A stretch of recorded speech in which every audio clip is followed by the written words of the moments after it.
पुरी का जगन्नाथ मंदिर एक ऐसा स्थान जहां आस्था और परंपरा एक हो जाती है। लाखों भक्त जब इस मंदिर में आते हैं तो भगवान जगन्नाथ की पहली झलक में ही दुनिया का हर मोह भूल जाते हैं। काले रंग की उस दिव्य प्रतिमा की ओर देखते ही ऐसा लगता है मानो वह आपको अपनी ओर खींच रही हो। हर भक्त अपने आप को भगवान में विलीन होता हुआ महसूस करता है। लेकिन क्या होता है जब एक संत जो भक्ति को किसी स्थान या विधि में बांध कर नहीं देखता वह यहाँ पहुँचता है? क्या होता है जब वह भगवान को उनके भव्य स्वरूप में देखकर भी कुछ अलग सोचता है? गुरु नानक देव जी की पूरी यात्रा सिर्फ एक धार्मिक कथा नहीं थी, बल्कि आस्था और भक्ति की नई परिभाषा थी। पुरी के राजा का सपना, मंदिर के गायब हुए सोने के बर्तन, गुरु नानक जी का भगवान जगन्नाथ के सामने अपनी अनोखी आरती गाना और उनकी उपस्थिति में एक नए मठ गुरुद्वारा मंगू मठ का निर्माण, यह सब मिलकर इस कहानी को चमत्कारी और अद्वितीय बनाता है। क्या आप जानना चाहते हैं कि कैसे गुरु नानक देव जी ने पूरी दुनिया को भगवान की भक्ति का नया रास्ता दिखाया? यह कहानी आपको उस दिव्य अनुभव तक ले जाएगी जो हर भक्त के दिल को छू लेगी। गुरु नानक देव जी की यात्राएं हमेशा से केवल धर्म का प्रचार करने तक सीमित नहीं थीं। उनकी यात्राएं एक संदेश थीं, सार्वभौमिक प्रेम और एकता का। ऐसी ही एक यात्रा में गुरु नानक देव जी अपने प्रिय शिष्य भाई मर्दाना के साथ ओडिशा के पवित्र स्थान जगन्नाथपुरी पहुँचे। यह स्थान भारत के 4 धामों में से एक है और भगवान जगन्नाथ के मंदिर के लिए विश्व प्रसिद्ध है। पुरी पहुंचने से पहले गुरु नानक और भाई मर्दाना ने कटक और भुवनेश्वर जैसे स्थानों का दौरा किया। भाई मर्दाना, जो एक मुस्लिम थे, लंबे सफर के बाद भूख से बहुत परेशान हो गए थे। उन्होंने गुरु नानक जी से कहा, हमें भोजन की आवश्यकता है, चलिए मंदिर चलते हैं जहां महाप्रसाद मिलता है। लेकिन जब वे मंदिर की ओर बढ़े तो उन्हें प्रवेश से रोक दिया गया। वहां के मंदिर के नियमों के अनुसार गैर हिंदू को अंदर जाने की अनुमति नहीं थी। भाई मर्दाना को बाहर ही रुकना पड़ा। ये देखकर वे नाराज हो गए और गुरु नानक जी से बोले, आपने ऐसा स्थान क्यों चुना जहां हमें भूखा रहना पड़े? गुरु नानक देव जी शांत और स्थिर रहे। उन्होंने मुस्कुराते हुए मर्दाना से कहा, सब्र रखो, सब कुछ ईश्वर की मर्जी से होता है, वही हमारी भूख को भी मिटाएगा। ये कहकर गुरु जी ने समुद्र तट पर ध्यान लगाना शुरू किया। मर्दाना ने अपनी भूख से परेशान होकर कुछ नाराजगी जाहिर की, लेकिन गुरु नानक जी के चेहरे की शांति और विश्वास को देखकर वे चुप हो गए। रात बीती और सुबह का समय हुआ। तभी अचानक कोई व्यक्ति वहां पहुंचा। उसने सोने के बर्तनों में भोजन और पानी लाकर गुरु नानक और मर्दाना को दिया। सुबह होते ही मंदिर के पुजारी महाप्रसाद तैयार करने के लिए पहुंचे। वहां उन्होंने देखा कि भगवान जगन्नाथ के सोने के बर्तन गायब हैं। यह खबर तेजी से फैल गई और मंदिर में हलचल मच गई। पुजारी और सेवक इन बर्तनों को ढूंढने में लग गए।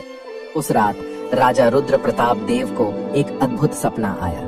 उन्होंने देखा कि भगवान जगन्नाथ उनसे कह रहे हैं कि मंदिर में नियमित होने वाली आरती बंद कर दी जाए, क्योंकि मैं उस समय वहां नहीं होता।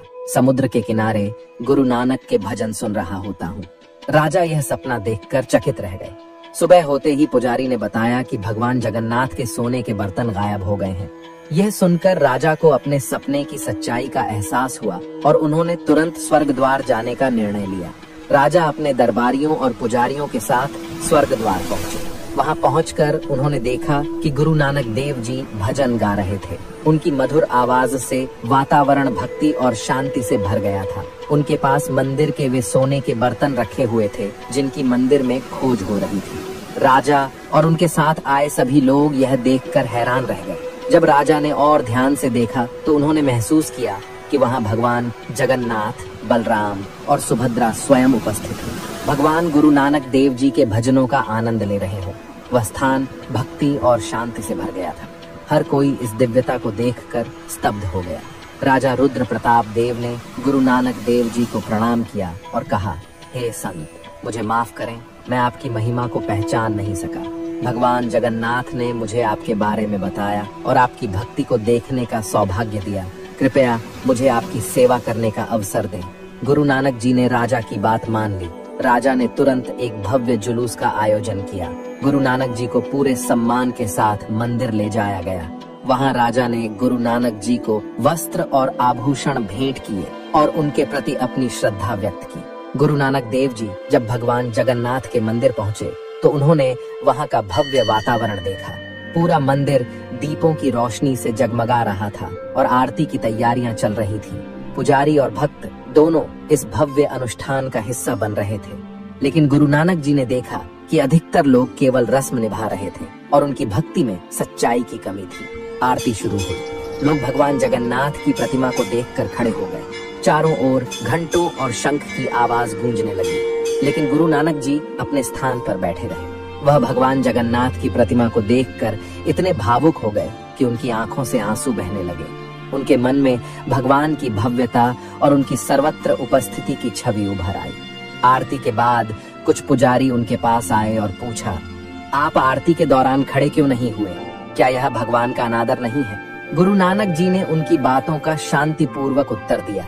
उन्होंने कहा, भगवान जगन्नाथ केवल इस मंदिर तक सीमित नहीं है, वे पूरे ब्रह्मांड में व्याप्त हैं। पूरा आकाश उनका थाल है, चंद्रमा और सूरज उनके दीपक हैं और तारों की चमक उनके गहने हैं।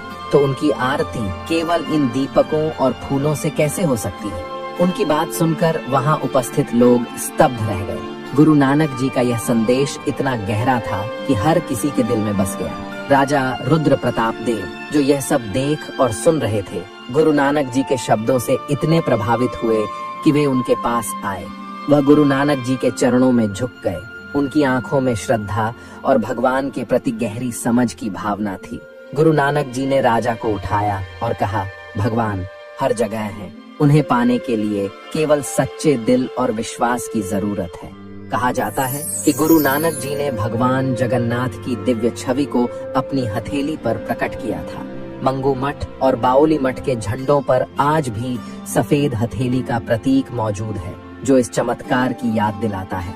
पुरी में 24 दिनों के प्रवास के बाद गुरु नानक देव जी ने वहां से विदा लेने का निर्णय लिया। जब गुरु नानक जी पुरी से निकलने लगे तो राजा और भक्तों ने उन्हें चांदी नाला तक, जो पुरी से लगभग 23 मील की दूरी पर है, बड़े प्रेम और आदर के साथ विदा किया। जब गुरु नानक देव जी ने अपनी अनोखी आरती गाई तो उन्होंने यह दिखाया कि भगवान की आरती प्रकृति के हर छोटे बड़े हिस्से में मौजूद है। आसमान, तारे, सूरज, चांद और हवा, ये सब उनकी आरती का हिस्सा है। हर फूल की महक, हर पत्ता जो हवा में हिलता है, हर नदी की लहर, सब में भगवान की भक्ति झलकती है। भगवान जगन्नाथ, जो करोड़ों लोगों की आस्था का केंद्र हैं, केवल एक मूर्ति नहीं बल्कि प्रेम, करुणा और समानता के प्रतीक हैं। उनके मंदिर की भव्यता और श्रद्धा का अनुभव हर भक्त के जीवन को बदल देता है। अगर आपको यह वीडियो पसंद आया हो तो इसे लाइक करें, शेयर करें और हमारे चैनल को सब्सक्राइब करना न भूलें।